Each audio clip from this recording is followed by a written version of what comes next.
On passe à notre deuxième intervenant cet après-midi, Mme Priscilla Garot. Je vous la présente. Diplômée de l'Université du Québec à Montréal, Priscilla Garot détient un baccalauréat en biologie, une maîtrise et un doctorat en sciences de l'environnement. Le docteur Priscilla Garot a 30 ans d'expérience en gestion de projets environnementaux et une vulgarisation scientifique. 8 années d'expérience dans le milieu de la recherche universitaire et 3 années en enseignement universitaire. Tour à tour gestionnaire de groupes environnementaux et chercheur à l'UQAM. Auteur d'une trentaine d'articles de vulgarisation, de rapports et d'articles scientifiques, Priscilla Garot a développé une expertise approfondie dans le domaine de la gestion écosystème de l'environnement. Depuis 2001, le docteur Priscilla Garot a dirigé 3 projets de protection d'espèces en péril. De 2001 à 2004, elle a piloté le projet Protection de l'habitat de la tortue des bois dans le bassin versant de la rivière Shawinigan, sous l'égide du mouvement Vert Mauricie. Depuis 2009, elle dirige les projets de protection de la biodiversité du groupe Ambioterra. Elle est également membre de l'équipe de rétablissement sur les cyprinidés et des petits persidés, coordonnée par le ministère des Forêts, de la Faune et des Parcs. Accueillez Mme Priscilla.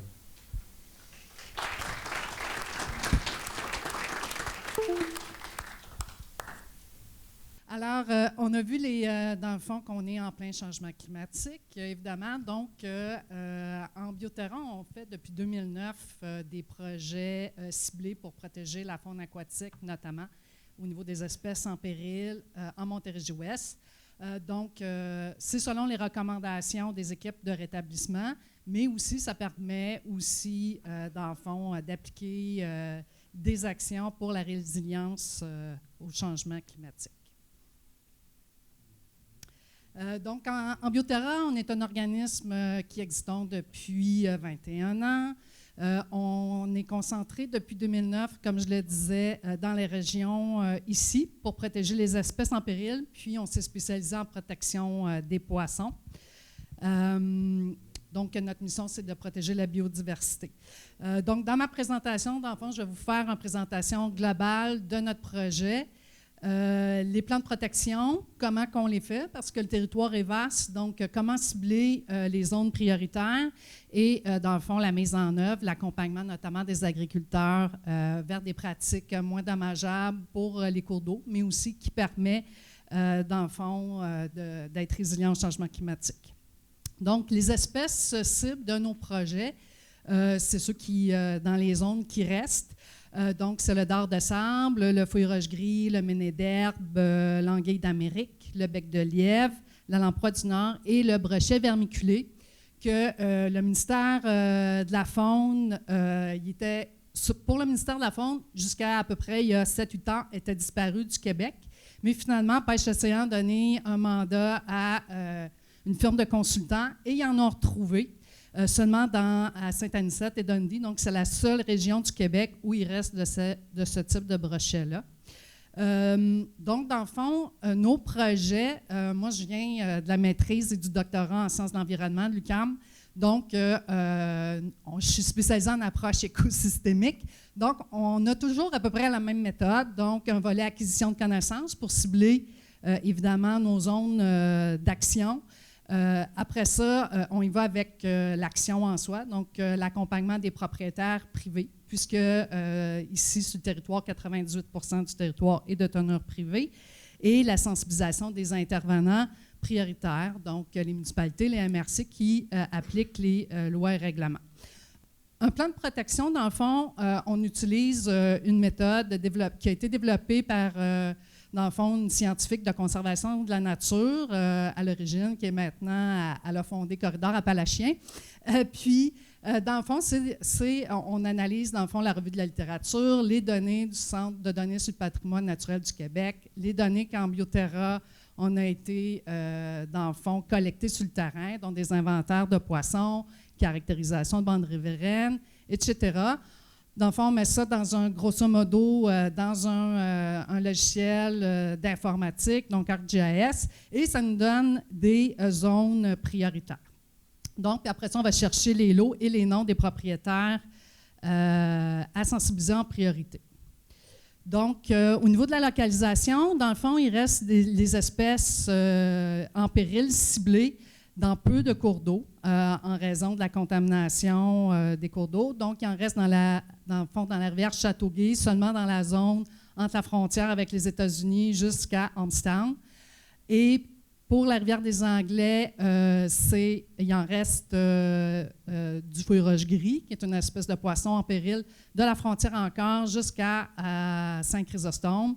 Pour la rivière au saumon, qui est vraiment limitrophe avec l'Ontario, les États-Unis, il y en a encore tout le long. La rivière au saumon, il n'y a pas de développement, il y a peu d'agriculture, donc il y en a tout au long, jusqu'à la frontière.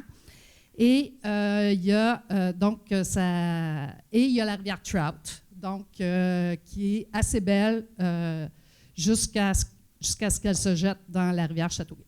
Donc, les principales menaces aux cours d'eau, à ces cours d'eau-là, c'est la modification des rives, l'augmentation de l'apport de sédiments et de l'envasement, l'apport excessif de nutriments, les contaminants et les substances toxiques, la destruction des écosystèmes adjacents, comme les milieux humides, par exemple, les milieux forestiers, parce qu'ils aident à la filtration aussi, bon, comme on sait, au niveau de la captation du carbone, et les espèces exotiques envahissantes qui, quand même, pour nos espèces en péril, sont très préoccupantes, notamment le gobier à tache noire, là, qui est un petit poisson qui prend la place de nos espèces en péril. Au niveau de la menace de la modification des rives, bon, on s'aperçoit quand on fait une caractérisation de la plupart des cours d'eau du coin qui ont un déboisement des rives, il y a peu de végétation naturelle et que c'est surtout des municipalités rurales. L'inspecteur est là après 2 ou 3 jours de semaine. Donc, évidemment, il n'y a pas le temps d'appliquer la politique sur les rives et le littoral la plupart du temps. Donc, c'est par plainte que ça se fait. Donc, c'est plus ou moins appliqué. Donc, une deuxième menace, c'est l'augmentation de l'apport de sédiments et d'envasement dans la rivière Châteauguay. On le voit très bien, là, mettons, à partir de Ormstown jusqu'à Châteauguay, au niveau de la qualité de l'eau, que ça se dégrade très rapidement, notamment à cause de l'érosion des berges et des terres agricoles. Donc, ça fait une augmentation des sédiments fins dans l'eau et une détérioration des habitats aquatiques. Un autre élément, donc, c'est l'apport excessif de nutriments à cause de l'épandage de lisiers et d'engrais. Dans le fond, ça va enrichir en éléments nutritifs la qualité de l'eau. Comme vous voyez, là, c'est une photo que j'ai prise en faisant du kayak dans la rivière des Anglais à Howick. Donc, c'est comme un jardin du gazon pendant des kilomètres et des kilomètres en raison d'un enrichissement trop élevé. Et il y a des taux de mortalité. Donc, dans le fond, les plantes vont aller chercher tout l'oxygène et il n'en reste plus pour les poissons. Donc, il y a des taux de mortalité plus élevés aussi à cette hauteur-là. Une autre menace, c'est la destruction des écosystèmes adjacents, comme je le disais, milieux humides. Par exemple, mettons, dans les milieux plus, dans le fond citadin, ça va être le développement immobilier. En milieu rural, plus agricole, évidemment, on est une zone à majorité agricole. Dans les MRC du Haut-Saint-Laurent, par exemple, Jardin de Napierville, où ce qu'on travaille davantage. Donc, il y a la disparition de ces milieux-là et la diminution de la qualité de l'eau. Donc, il y a aussi plusieurs espèces exotiques envahissantes qu'on voit qui sont souvent augmentées par les changements climatiques. Donc, le buton mahombelle, la salicaire commune, la renouée du Japon, le roseau commun, par exemple. Donc, ça vient diminuer l'habitat pour la biodiversité. Notamment le gobier à tache noire dont je vous parlais, qui a envahi évidemment le fleuve Saint-Laurent depuis 20-30 ans. Donc, ça a commencé dans les Grands Lacs par les eaux de ballast des bateaux, puis là, il a envahi le fleuve Saint-Laurent. Là, maintenant, il y en a jusqu'à à peu près Québec, mais il y en a beaucoup moins, mettons jusqu'au lac Saint-Pierre. Puis dans notre zone ici qu'on couvre, dans le fond, c'est le lac Saint-Louis-Saint-François. Donc, on a fait des inventaires, puis le ministère de la Faune aussi. Et il y a des espèces hyper communes comme le raseux de terre noire qui, avant, était en nombre incroyable dans le fleuve, et il n'en reste même plus. Quand on fait des inventaires, il ne reste même plus des espèces communes. Alors, le travail, c'est vraiment, dans le fond, de faire en sorte qu'ils ne rentrent pas, évidemment, dans les tributaires, comme la Châteauguay. Comme là, il y en a dans la Châteauguay au deuxième barrage. Mais par la suite, on n'en voit pas, puis on espère qu'il ne montera pas plus loin non plus. Donc, il y a quand même des solutions pour tous ces menaces-là. Comme Ambioterra l'a fait, la SCABRIC, plein d'organismes de la région, comme aménager les bordures de champs. Ça permet aux insectes pollinisateurs d'avoir de meilleurs habitats, restaurer, protéger la bande riveraine, pratiquer l'agriculture biologique ou réduire au minimum l'utilisation de pesticides chimiques, créer des brise-vents, protéger et mettre en valeur les milieux naturels que les propriétaires ont sur leur terrain. En agriculture, pratiquer les semis directs, utiliser des couvertures de sol et utiliser des marais artificiels. Ce que l'on fait, dans le fond, notre gros du travail, c'est en ciblant les propriétaires prioritaires. Dans le fond, on fait du recrutement, puis là, s'ils sont intéressés à participer, on va faire un diagnostic, dans le fond, de leur propriété. Donc, environnementale, on va faire une caractérisation bande riveraine, on va faire un inventaire de poissons, de leur milieu humide, de leur milieu forestier, et on va leur remettre un rapport qu'on appelle « cahier du propriétaire », donc qui est, dans le fond, la synthèse des informations environnementales qu'il y a sur leur terrain avec des recommandations pour protéger leur patrimoine naturel.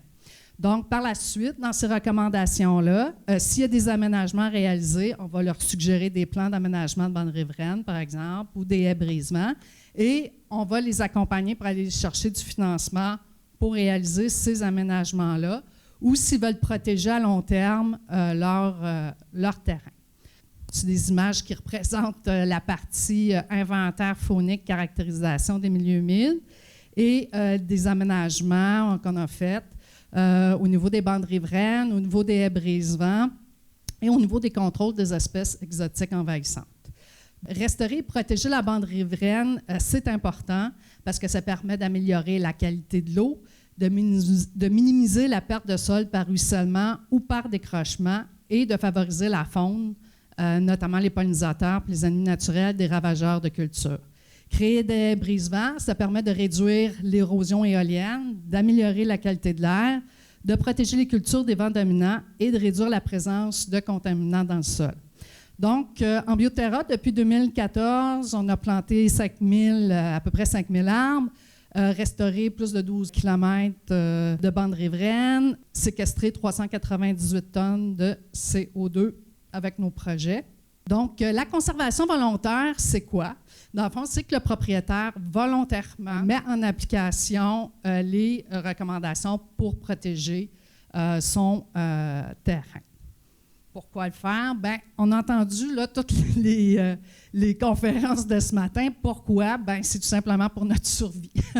Donc, pour continuer à avoir de l'oxygène, de l'eau pour respirer et de la nourriture qui est nécessaire encore à tous les êtres humains. Mais aussi, ça permet évidemment de conserver des habitats pour les autres êtres vivants aussi, avec qui on partage la planète. Donc, il y a plusieurs options de conservation. Donc, ça peut aller, le propriétaire peut aller seulement d'une entente de conservation, tout simplement, c'est comme qu'il signe comme quoi, dans le fond, il s'engage à appliquer les recommandations, mais il n'y a pas de suite, ce n'est pas de façon légale, c'est moral. Puis là, il y a toute une série d'options de conservation pour lesquelles il peut aller jusqu'à créer une réserve naturelle, comme Héritage Saint-Bernard a fait avec la réserve ici. Ça fait un peu le tour de ma présentation. Fait que merci à nos bailleurs de fonds qui, dans le fond, nous appuient depuis ces 15 dernières années. Donc, la Fondation de la faune du Québec, Fondation ECO, le gouvernement du Canada. Merci, Priscilla. Super bien. Est-ce qu'il y a des questions pour Priscilla d'Ambioterra? J'ai une question de pêcheur parce que je discutais avec un spécialiste de la faune à Mont-Laurier qui me disait que la réintroduction de certaines espèces comme le doré dans les lacs où il n'y a pas de frayère à dorer posait des problèmes pour les autres. Comment gérer les problèmes de conflit d'usage même pour une conservation naturelle? Parce que dans certains cas, certains vont vouloir conserver certaines espèces ou réintroduire certaines espèces au détriment de d'autres usages. Parce que c'est un enjeu au cours des prochaines années. On va voir des écosystèmes qui vont être bouleversés, qui peut-être ne pourront plus accueillir certaines espèces. Je parle de la température de l'eau. Certains salmonidés, on ne pourra pas les réintroduire dans certaines rivières parce que la température de l'eau va être trop chaude. Mais comment gérer justement ces problèmes de, à la fois une volonté de conserver le milieu, mais aussi d'éviter les conflits d'usage ou les problématiques reliées à des utilisations qu'on souhaite ou que certains groupes d'intérêt souhaitent faire? Dans le fond, ici, c'est très différent. Dans la région du Sud, il n'y a pas de réserve, premièrement, puis il n'y a pas tout est privé. Donc, il n'y a pas d'aménagement, de réinsertion, d'ensemencement d'espèces sportives qui pourraient être intéressantes pour les pêcheurs. Il n'y en a pas ici. Il n'y a pas de réserve. C'est tous des milieux privés. Donc, pour ce que je connais, c'est tout simplement de protéger ce qui reste et de restaurer les habitats. Donc, il n'y a pas à ma connaissance, il n'y a pas de réserve là, où ce que tu peux ensemencer, comme dans les parcs, puis les réserves dans le nord du Québec, c'est complètement différent. Puis comme ici, mettons, comme on a beaucoup d'espèces d'intérêt sportif, ça va de l'ombre de fontaine, qui est quand même rare, qui reste juste dans une zone du bassin versant Montérégie-Ouest, mais il y a de l'échigan, brochet, etc. Mais à ma connaissance, ils n'ont pas le droit de faire de l'ensemencement parce que c'est des lieux, dans le fond, c'est public, c'est le fleuve ou les tributaires, mais il n'y a comme pas lieu pour les pêcheurs, par exemple. Dans le fond, ils vont au quai puis ils vont pêcher. Il n'y a pas d'ensemencement, à ma connaissance. Oui, Ron Critchley de la Scabric. Je veux vos opinions, vous deux, si vous me permettez, au sujet de la vraie raison pour toute cette catastrophe. Depuis mon petit déjeuner, je tombe dans une dépression de plus en plus noire. Merci beaucoup. Mais c'est quoi la chose la plus fondamentale dans tout ça et pourquoi dans ce jour-là, on ne parle pas de ça? Pas un mot. La surpopulation de la globe, des humains. Pourquoi on ne parle pas de ça? Pourquoi on ne peut pas faire les lignes entre tout ça et le fait que c'est nous autres qui détruisons le monde? Oui. Non, c'est quoi les réponses? C'est le contrôle de population.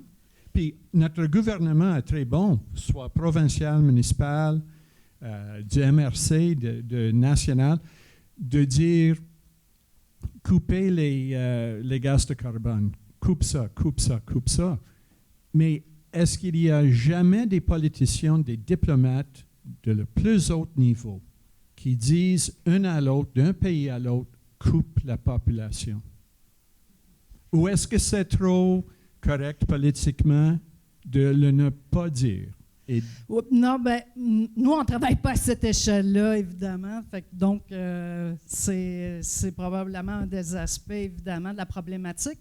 Nous, en bioterrain, on agit au niveau régional et local, mais c'est clair que, dans le fond, c'est au niveau des politiques, c'est comme provinciales, canadiennes, internationales, qu'il faut agir aussi, à tous les paliers. Donc, c'est clair, même si la MRC puis le municipal veut agir, si le provincial ne veut pas, puis le fédéral, malheureusement, on l'a vu dans plusieurs dossiers, malheureusement. Donc, il faut vraiment travailler à tous les échelons et sensibiliser les politiciens. Dans le fond, c'est ça, c'est un changement de système qu'il faudrait, mais les électeurs continuent à élire, dans le fond, des gouvernements pour, dans le fond, continuer le capitalisme et c'est ça. Donc, c'est une question de politique, de sensibilisation des humains, puis voilà.